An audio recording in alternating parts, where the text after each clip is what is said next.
জানি না কেন আমার শ্বশুর রোজ রাতে আমার নন্দের ঘরে যেত। এর কারণ জানার জন্য একদিন আমি রাতে লুকিয়ে লুকিয়ে আমার নন্দের ঘরে যাই। তারপর আমি যা দেখি সেটা দেখে আমার পায়ের তলা থেকে মাটি সরে যায়। দরজার বাইরে দাঁড়িয়ে আমার গায়ের লোম খাড়া হয়ে যায়। আমি বাইরে দাঁড়িয়ে দাঁড়িয়ে দেখি আমার শ্বশুর আমার নন্দের সাথে। আমি লোকের মুখে শুনেছিলাম যে বিয়ের পর মেয়েদের জীবন খুব কঠিন হয়ে যায়। মেয়েরা পর হয়ে যায়, আর যে বাড়িতে তারা বউ হয়ে যায় সেখানে তাদের বাড়ির মেয়ের মতন ভালোবাসা দেওয়া হয় না। তবে এই ব্যাপারে আমি খুব ভাগ্যবতী ছিলাম। আমি খুব ভালো শ্বশুরবাড়ি পেয়েছিলাম। আমার শ্বশুরবাড়িতে মাত্র 3 জন লোক ছিল, আমার স্বামী, আমার শ্বশুর আর আমার ননদ। আমার শ্বশুর মশাই খুব ভালো ছিলেন, তিনি খুব নরম মেজাজের ছিলেন। উনি খুব কম কথা বলতেন, আর যখনই কথা বলতেন খুব আস্তে আস্তে কথা বলতেন। ওনাকে আমি কখনো জোরে কথা বলতে শুনিনি। আজ আমি তাড়াতাড়ি রান্না বান্না সব শেষ করে আমার স্বামীর বাড়ি ফেরার অপেক্ষায় বসেছিলাম। হঠাৎ খুব জোরে বৃষ্টি শুরু হয়।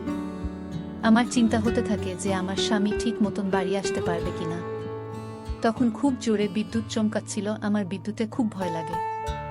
আমার বিয়ের পর এই প্রথম এত জোরে বৃষ্টি আর বিদ্যুৎ চমকায়।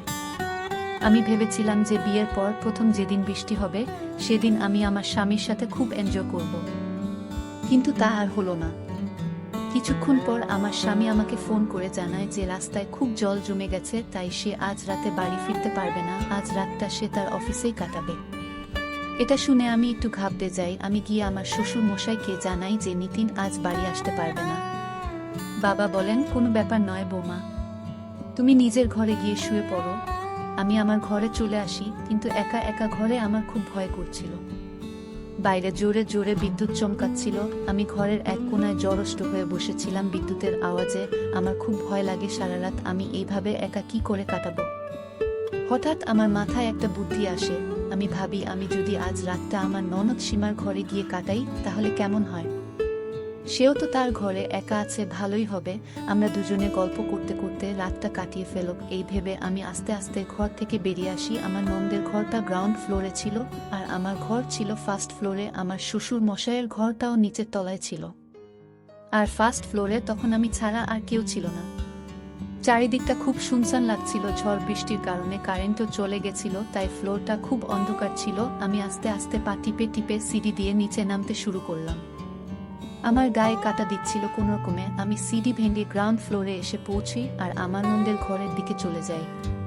তার ঘরের দরজাটা ভেতর থেকে বন্ধ ছিল না, তাই আমি খুব সহজেই সেটা খুলে ফেলি আর ভেতরে ঢুকে পড়ি। ঘরের ভেতরে আমি যেই দৃশ্যটা দেখি সেটা দেখে আমার চোখ কপালে উঠে যায়। প্রথমে আমার বিশ্বাস হয় না, মনে হয় আমি ঠিক দেখছি তো, কিন্তু এটাই বাস্তব। আমার ননদ ফুপিয়ে ফুপিয়ে কাঁদছিল। তার কান্নার আওয়াজ আমার কানে আসে। সে কাঁদতে কাঁদতে আমার শ্বশুরের হাত থেকে নিজেকে বাঁচানোর চেষ্টা করছিল। তখন আমার শ্বশুরকে দেখে আমার একটা পিশাচ মনে হচ্ছিল যে আমার নন্দের উপর অত্যাচার করছে। আমি ভাবি, একজন বাবা তার মেয়ের সাথে এমনটা কি করে করতে পারে। অনেক বছর হলো আমার শাশুড়ি মা মারা গেছেন। কে জানে আমার নন্দের উপর কবে থেকে এই অত্যাচার চলছে। আজ আমি বুঝতে পারি যে আমার ননদ কেন সব সময় চুপচাপ আর ভয় ভয় থাকে। আমার নাম রেশমি। 4 মাস হলো আমি বিয়ে করে এই বাড়িতে এসেছি। আমার স্বামী আমাকে একটা বিয়ের বাড়িতে দেখেছিল, আর আমাকে দেখেই তার পছন্দ হয়ে যায়। তারপর সে বিয়ের প্রস্তাব নিয়ে আমার বাড়িতে আসে। আমার বাবা মা নিতিনের ব্যাপারে খোঁজ খবর নিয়ে জানতে পারে যে তার একটা নিজস্ব ব্যবসা আছে, তার নিজের বাড়িও আছে, আর তার পরিবার খুব ছোট। আমার বাড়ির লোকেরা এই বিয়েতে রাজি হয়ে যায়। বিয়ের আগে আমরা অনেকবার ফোনে কথা বলি আর একে অপরকে জানার চেষ্টা করি। 1 মাসের মধ্যে আমাদের বিয়ে হয়ে যায়। বিয়ের আগে আমি লোকের মুখে শুনেছিলাম যে শ্বশুর বাড়িতে যদি একটা অবিবাহিত ননদ থাকে তাহলে সংসার করা আরো কঠিন হয়ে যায়, কারণ ননদরা স্বামী আর শ্বশুরের খুব আদরের হয়। তাই তারা তার সব আবদার মেনে নেয়। কিন্তু সীমা অন্য ননদের মতো একেবারেই ছিল না। সে খুব চুপচাপ ছিল আর দিনের বেশিরভাগ সময় নিজের ঘরে বসে থাকতো। আমি যখন তাকে ডাকতাম তখন সে এসে আমাকে কাজে সাহায্য করে আবার তার ঘরে চলে যেত। মাঝে মাঝে তো আমাকে তাকে খাবার জন্য বারবার ডাকতে যেতে হতো। সে ঘর থেকে বের হতেই চাইতো না। আমার শ্বশুরমশাই ওর খুব খেয়াল রাখতেন। ও কখনো খাবার না খেতে চাইলে বাবা তাকে নিজের হাতে খাইয়ে দিতেন। কিন্তু আমার ননদ তার বাবার সাথে সব সময় খারাপ ব্যবহার করত। বাবা তার জন্য কিছু কিনে আনলে সে এমন ব্যবহার করত যেন মনে হতো যে বাবার থেকে সে কোনো জিনিস নিতেই চায় না। সে বাবার সাথে সবসময় রেগে কথা বলতো। একদিন রাতে আমি নিতিনকে জিজ্ঞেস করি, তোমার বোন সারাদিন তার ঘরে বসে থাকে কেন? সে কারুর সাথে কোনো কথা বলে না। নিতিন বলে, ও বরাবর এরকম ছিল না। মা মারা যাবার পর থেকে ও এইরকম হয়ে গেছে। আগে ও সবার সাথে খুব ভালোভাবে মিশতো, আজকাল ও নিজের মতন থাকতেই ভালোবাসে। তুমি ওর সাথে বস কথা বলতে যেও না, আমি ভেবে দেখি সেটাই ভালো হবে। এমনিতে আমার ননদ আমার জন্য কোনো সমস্যার সৃষ্টি করতো না, তার জন্য আমার শ্বশুর বাড়িতে কোনো অসুবিধা হয়নি। আমি বন্ধুদের মুখে শুনেছিলাম যে ননদরা বৌদিদের একদম পছন্দ করে না, তারা ভাবে অন্য বাড়ি থেকে এসে সে আমার বাড়িতে কেন হুকুম চালাবে। আমি শ্বশুর বাড়িতে আসার আগে এটাই ভেবেছিলাম যে সীমাকে নিয়ে আমার সমস্যা হতে পারে, কিন্তু এখানে এসে দেখি সীমাকে নিয়ে আমার কোনো সমস্যা নেই, সে নিজের মতন থাকে। আমি ঠিক করি যে আমি আর ওর সাথে নিজে থেকে কোনো কথা বলতে যাব না। আমি আমার মাকে সীমার ব্যাপারে বলি।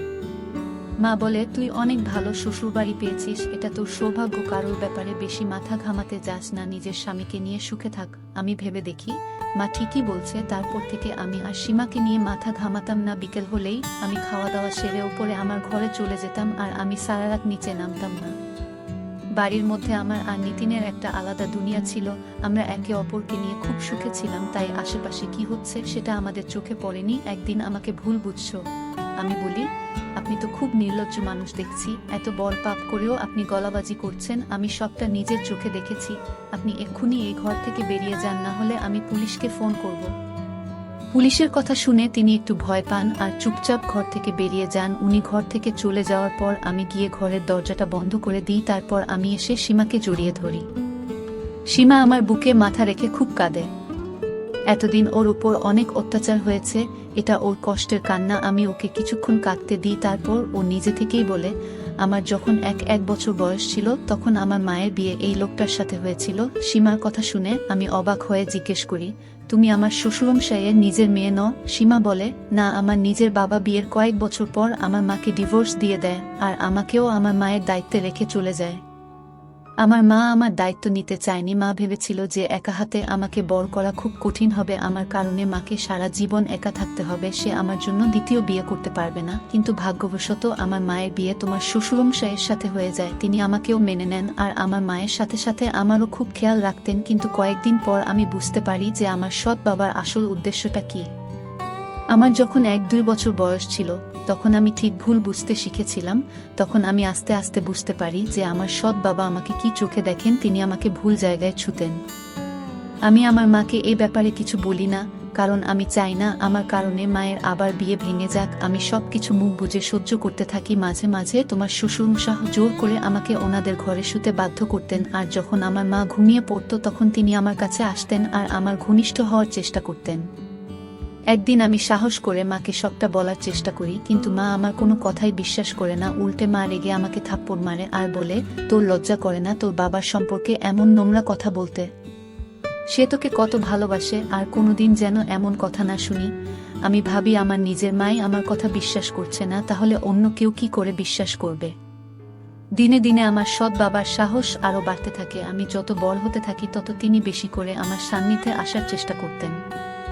একদিন উনি ওনার সব সীমা ছাড়িয়ে গেছিলেন। সেদিন আমার মা বাজারে কিছু কিনতে গিয়েছিল। মা বাড়ি ফিরে এসে নিজের চোখে সব দেখে ফেলে। মা আমাকে আর আমার সৎ বাবাকে ঘনিষ্ঠ মুহূর্তে দেখে ফেলে। তারপর আমি যেটা ভয় পেয়েছিলাম সেটাই হলো, মা সব দোষটা আমার উপর দিয়ে দেয় আর বলে আমি একটা কাল নাগিনী, আমি তার সংসার ভাঙছি। আমি আমার সৎ বাবাকে লোভ দেখিয়েছি, তাই উনি আমার সান্নিধ্যে এসেছেন। আমি মাকে অনেকবার বোঝানোর চেষ্টা করি যে এতে আমার কোনো দোষ নেই, আমি নিজেই পরিস্থিতির শিকার। কিন্তু মা আমার কথা বিশ্বাস করতে চায় না।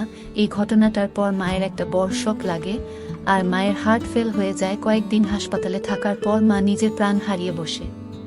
কিন্তু মারা যাওয়ার আগে মা এটা বুঝতে পারে যে আসল দোষী আমি নই, আমার সৎ বাবা। মা আমার কাছে ক্ষমা চেয়েছিল, কিন্তু তাতে আমার কোনো লাভ হয়নি। মা যদি আমার কথা আগে বিশ্বাস করত তাহলে আমি এই জানোয়ারের হাত থেকে বাঁচতে পারতাম। মা মারা যাওয়ার পর আমি ভেবেছিলাম এই বাড়ি ছেড়ে চলে যাব, কিন্তু তারপর ভাবি আমি যাবটা কোথায়? একজন একা মেয়ের জন্য পুরো দুনিয়াটাই খুব ভয়ঙ্কর। আমার সৎ বাবার মতো লোক এই পৃথিবীতে অনেক আছে, তাই আমি নিজের ভাগ্যকে স্বীকার করে নিই আর এই বাড়িতেই থেকে যাই। আমার মা 6 বছর আগে মারা গেছে। এই 6 বছর আমার সৎ বাবা রোজ আমাকে ব্যবহার করেছেন।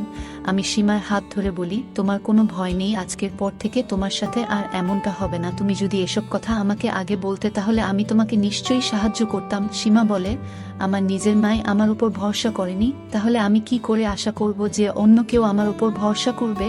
সীমার মধ্যে অনেক রাগ আর অভিমান লুকিয়েছিল। তখনও বাইরে জোর বৃষ্টি পড়ছিল। আমি সেই রাতটা সীমার সাথে তার ঘরেই কাটাই। সকাল হতেই বৃষ্টি থেমে যায় আর রোদ ওঠে। নিতিন যখন বাড়ি ফেরে তখন আমি সাহস করে তাকে সব কথা বলি। নিতিনের পক্ষে আমার কথা বিশ্বাস করাটা খুব কঠিন ছিল। নিতিন সীমাকে ছোটবেলা থেকে দেখছে। সে জানে ছোটবেলা থেকে সীমা খুব ভয় ভয় কাটিয়েছে, কিন্তু সে এটা জানতো না যে এর পেছনে তার নিজের বাবার হাত আছে। নিতিন তার বাবার সাথে কথা বলতে ওনার ঘরে যান। ঘরে গিয়ে দেখেন উনি বিছানায় শুয়ে আছেন। নিতিন তার বাবাকে ডাকে, কিন্তু তিনি কোনো সাড়া দেন না। সে বাবার গায়ে হাত দেয়, তারপর দেখে যে তার বাবার গোটা শরীর বরফের মতন ঠান্ডা। নিতিন সঙ্গে সঙ্গে ডাক্তারকে ডেকে পাঠায়। ডাক্তার এসে বলেন যে নিতিনের বাবা মারা গেছেন। উনি বুঝতে পেরেছিলেন যে এবার উনার সত্যিটা উনার ছেলে জেনে যাবে। উনি ওনার ছেলের মুখোমুখি হতে ভয় পেয়েছিলেন। সেই ভয়ে ওনার হার্ট ফেল করে আর উনি মারা যান। ওনার মৃত্যু সীমাকে রোজ অত্যাচারিত হওয়ার হাত থেকে তো বাঁচিয়ে দেয়, কিন্তু এতদিন ওর উপর যেই অন্যায় হয়েছে তার দাম কে দেবে? স্বামী স্ত্রীর মধ্যে ঝগড়া ভুল বোঝাবুঝি হতেই পারে, কিন্তু ডিভোর্স দেওয়ার আগে তাদের এটা ভাবা উচিত যে তাদের বাচ্চাদের কি হবে, তারা সারা জীবন কিভাবে কাটাবে। আমাদের সমাজের অনেক মেয়ে সীমার মতন সৎ বাবার অত্যাচারের শিকার হয়। মা বাবাদের নিজেদের সন্তানের কথা আগে ভাবা উচিত। ভেবে দেখা উচিত যে তারা যদি আলাদা হয়ে যায় তাহলে তাদের সন্তানদের কি হবে। নিজেদের ভুল বোঝাবুঝির শাস্তি আপনাদের সন্তানদের দেবেন না, যাতে আমার শ্বশুরমশাইয়ের মতন লোকেরা আপনার সন্তানকে ব্যবহার না করতে পারে। আর কেউ যদি আশেপাশে এরম কোনো ঘটনা দেখেন তাহলে তার প্রতিবাদ করবেন। আপনি প্রতিবাদ করলে অনেক অসহায় মেয়ের প্রাণ বেঁচে যেতে পারে। ধন্যবাদ বন্ধুরা।